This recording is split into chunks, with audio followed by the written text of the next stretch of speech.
Wallaahi ilaawi maayo sheekadan.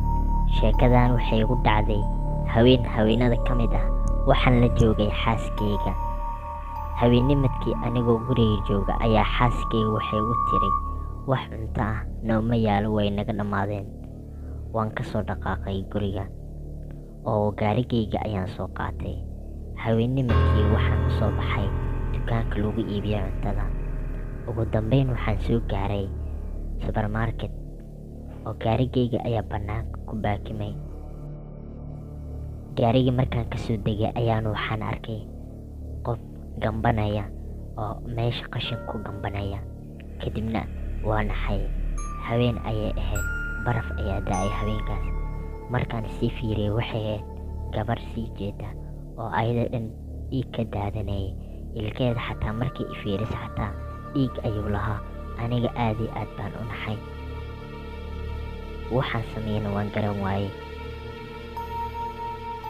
Aad baan fiiriyey. Waxay gacanta ku watay gacan bini aadan oo malaha waxaan mooday in qof gacantiisa ay tahay, ilkahana way ka dhaqdhaqaajinaysay. Jeebkana waxaa ugu jiray mindi. Anigoo dhan waa naxay. Si dhaqsi leh ayay mar igu soo booday, waan iska tuuray. Kadibna waxaan soo galay supermarketkii.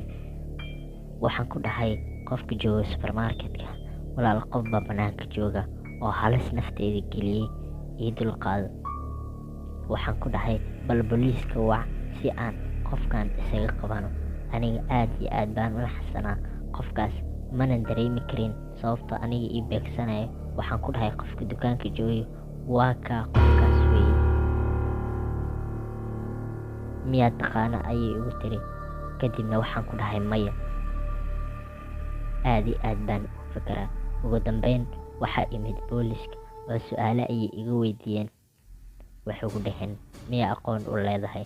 Maya ayaan ku dhahay. Waxaan dhahay markaan gaarigay kasoo degtay aniga ayay iga banaysay oo gaarigi qaybtiisa gadaal ayay mar taagneed, marna waxay timid meesha qashinka gadaashiisa. Booliiska aad iyo aad bay u yaabeen markaan uu sheekeeyey. Anigana waa naxsanaa. Aad iyo aad baan u cabsanay habeenkaas oo anigoo dhan waa maqnaa. Habeenkii oo idil naxdin ayaa igu jirta anigoo dhan. Ugu dambeyn waxaan kasoo dhaqaaqay goobtii aan ka iibsanaya cuntada oo waxaan imid guriga. Waxaa i sugaysa xaaskeyga weynaha taagaysa. Xaamilo ayay ahayd xaaskeygan. Waxay igu dhahday maxaa kuu dhacay oo maxaa u soo dahday? Waxaan ku dhahay waxaan ku soo dahay dukaankii ayaan sugayay alaabta, mana rabin in aan u sheego habeenkii idil.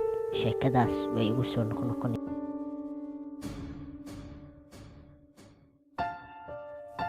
Habeenimadkii waan baqayay oo waxaan ka cabsanayay gabadhaas waxay iga damacsaneen. Waxay ahayd gabar aan aqoonin, laakiin qof ayada dhan waxay ahayd qof dad cunto og. Waxaa lagu gaaray intaan hurdada raadinayay subaxdii waan soo kacay oo waxaan rabay in aan soo aado shaqadayda caadiga.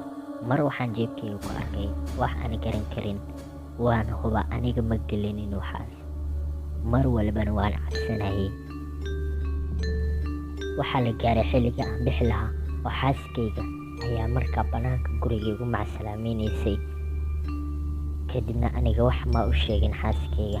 Maalinkaasoo idil waxaan ugu sheekeynayay shaqaalaha. Ayagana waxay moodayeen in waxaas ay yihiin kaftan. Aniga marba markii ka dambaysa aad bay ugu xumaanaysay xaaladda. Waxaan kasoo baxay guriga oo waxaan soo aaday banaanka.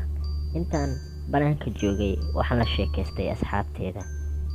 Kadibna meel gees waxay inay qabteen inay gabadhii markii hore aan ka baqayay in ay meesha taagan tahay, weliba gaarigayga agtiisa ayay taagneed. Aniga aad iyo aad baan u cabsaday. Waxay u soo socotay gaarigayga dhankiisa, laakiin aniga waan cabsaday oo gaarigayga ayaa sidii ku soo galay. Aad iyo aad baan ula yaabay. Wejigeed waxay ahayd weji cabsi badan, qof cabsi leh. Wayna hadlaysay. micnaha mana garan karin waxay ku hadlaysay. Anigoo idil cabsi ayaa igashay. Kadibna qaybta dambe gaariga ayaaba soo gargaraacaysay. Ugu dambeyn waan kasoo dhaqaajiyay meesha. Aad iyo aad baan u cabsanayay. Waxaan imaaday gurigayga weliba maalinkii labaad anigoo walwalsan. Xaaskaygana way ila yaabanayd. Habeenkii waan seexday anigoo cabsanaya, weliba aad iyo aad baan u cabsanayay.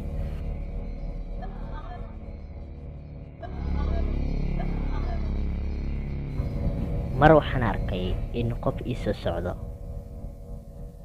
oo indhaha ayaan taagay. Habeenkii idil waan baqayay, laakiin waxayba ahayd ayada. Laakiin waxay leedahay xaaskayga, laakiin mana ahayn. Anigoo dhan waxaa u malaynaya waxaan inay riyo yihiin, laakiin riyo ma aysan ahayn. Waxay soo qaadatay midida ayadoo qoorta iga saartay. Kadib ayaan ugu soo booday hurdada. Waxaan soo toosay anigii oo qolkii isku xiray, weliba qolka waxaan ku xiray kuraas. Xaaskayga ayaa soo gargaraacaysa, mana ogeyn waxa sidaan sameeyey.